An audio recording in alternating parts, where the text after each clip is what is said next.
महाराष्ट्र के एक संत हुए, उनका नाम हुआ तुकाराम जी महाराज। सहनशील थे, उनकी पत्नी थोड़ा सा झगड़ालू स्वभाव की थी, लेकिन ये शांत होकर अपना भजन करते थे। एक दिन अपने मित्र के साथ आए, तो मित्र के साथ आए तो उसने बोलना प्रारंभ कर दिए। मित्र ने कहा ये कैसे बोल रही है?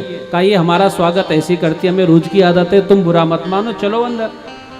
अंदर ले गए तो इन्होंने कहा कि देवी मित्र आए, कम से कम कुछ भोजन की व्यवस्था हो जाए। इसने भोजन क्या बनाना था, मोटे मोटे टिक्कड़ लगाए और दे दिए, सूखे टिक्कड़। तुकाराम जी ने हाथ जोड़कर कहा अरे देवी कम से कम भोजन दिया तो पानी तो दे देती, कम से कम ये खा तो लेते। उसको तो इतना गुस्सा आया, उठाकर पूरी की पूरी बाल्टी और महात्मा के सर पर डाल दे, ले पी ले पानी जितना पीना। अब मित्र को बहुत बुरा लगा। मित्र ने कहा कि ये क्या कर रही है? तुकाराम जी ने हाथ जोड़कर कहा बेचारी बड़ी भोली है, इसको पता है कि भोजन के बाद हम स्नान करेंगे, ये इतनी बड़ी है, इसने भोजन करते करते हमारा स्नान करा दिया, इसने ठीक ही कर दिया। श्री गोविंद भगवान की जय। जिसके भीतर इतनी सहनशीलता उसका नाम साधु। एक बार यहाँ गन्ने को लेने गए, ईख को लेने के लिए गट्ठर लाए। गांव में आए तो सभी इनसे प्रेम करते थे। कहा बाबा एक गन्ना एक एक करके सबको दे दिया। घर में केवल एक गन्ना लेकर आए तो पत्नी तो फिर आग बबूला हो गई, सुबह से जा रखा है और एक गन्ना लेके आ रहा, पकड़कर गन्ना इनकी कमर में खींच के मारा। तुकाराम जी ने कहा देवी कितनी दयालु हो, खाने वाले दो थे, गन्ने एक थे, तूने तोड़कर दो कर दी, अब तेरे हाथ में जो है उसको तू खा ले, जो टूट कर गिर गया उसको हम खा लेते हैं। तितिक्षवाः, जिनके भीतर इतनी सहनशीलता उनका नाम साधु है। एक बार एक नाथ जी महाराज जा रहे थे, सोमवती अमावस्या का दिन आया, गंगा में स्नान किया। उसी समय एक म्लेच्छ छत पर बैठा था, जैसे स्नान करके आए तो थूक लिया, ऊपर देखा, दोबारा स्नान करने चले गए। ऐसा करते करते उसने 108 बार किया। आखिर में उसका दिल पिघल गया, मैं महात्मा के साथ उचित नहीं कर रहा हूँ। छत से नीचे आया, चरणों में गिर पड़ा, महाराज हमें क्षमा कर दीजिए। महात्मा ने कहा अरे भक्तराज, तुम्हारी कृपा से सोमवती के दिन आज 108 बार गंगा में स्नान करने का फल हमको प्राप्त हुआ। तितिक्षवाः कारुणिकाः, जिनके भीतर इतनी सहनशीलता है उनका नाम साधु है। दूसरा गुण कारुणिका। ऐसा नहीं कि अपना देखा तो दया आ गई, पराया है तो मरने दो, उससे कोई लेना नहीं। साधु का लक्षण होता है अपना हो, पराया हो, पशु हो, पंछी हो, प्राणी मात्र के भीतर जिसके प्रति दया हो उसका नाम साधु। एक बार एक नाथ जी महाराज गंगोत्री से गंगा जल लेकर रामेश्वरम की तरफ जा रहे थे। उस समय का जमाना, पैदल लोग चलते थे, चलते चलते पूरे पांव में छाले पड़ गए। रामेश्वर मंदिर जैसी सामने था ना, उसी समय भगवान भोलेनाथ ने एक लीला कर दी। एक गधा प्यास के कारण जिसका प्राण जाने ही वाले थे, उसी समय उसको देखा, उसके पास के और महात्माओं ने कहा तुम्हारी बुद्धि खराब है, गंगोत्री से लाया हुआ गंगा जल इसके मुख में डालोगे? एक नाथ जी ने हाथ जुड़कर प्रार्थना की, है भोले बाबा मैं इसको प्यासा नहीं देख सकता हूँ, यहीं से स्वीकार करो।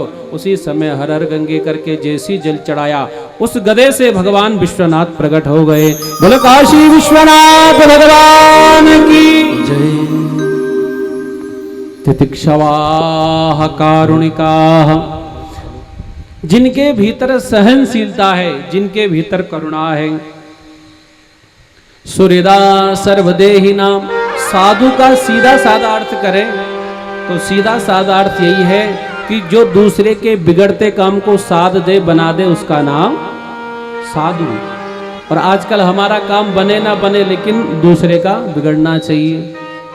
सुहृदा सर्वदेहिनां अजात शत्रवा शांतः, उसको भले कोई अपना शत्रु माने लेकिन वो किसी को अपना शत्रु नहीं मानता।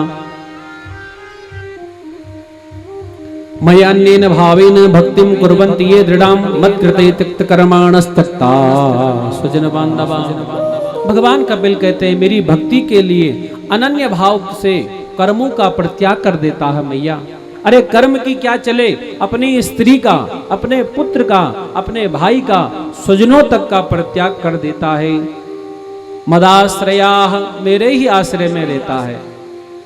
कथा मृष्टा, मेरी कथा को सुनता भी और मेरी कथा को गाता भी है।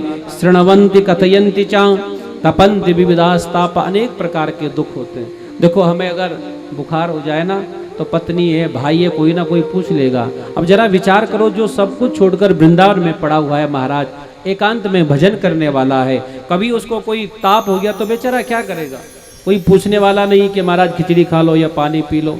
लेकिन तपन्ति विविधा तापास, मेरे लिए सब दुखों को वह सहन कर जाता है। ऐसे जो महात्मा हैं माँ, तुम उनका संग करो। देवभूति मैया ने कहा, पहले तो तुमने कहा ये मन साधुओं में लगाओ, फिर कहा कि साधु कौन होते हैं। अब ये प्रश्न है कि ऐसे साधु मिल भी जाएं, ऐसे साधु मिल भी जाएं तो उनसे हमें लाभ क्या होगा? तो फिर भगवान कपिल ने कहना प्रारंभ किया, सताम